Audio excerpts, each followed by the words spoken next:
सिस्नु खानुहुन्छ? सिस्नु खानुहुन्छ? यो कति हो?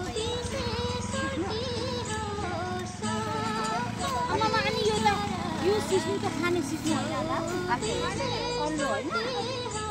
अल्लो पनि खान्छ र? पहिला त म त यो अल्लो घारीमै झुकेको हो कि अल्लो त खाँदैन नि त ल्याइदिउँ कि क्या अल्लो नि लगेर पकाएर फुपूले खान्छ र खान्छ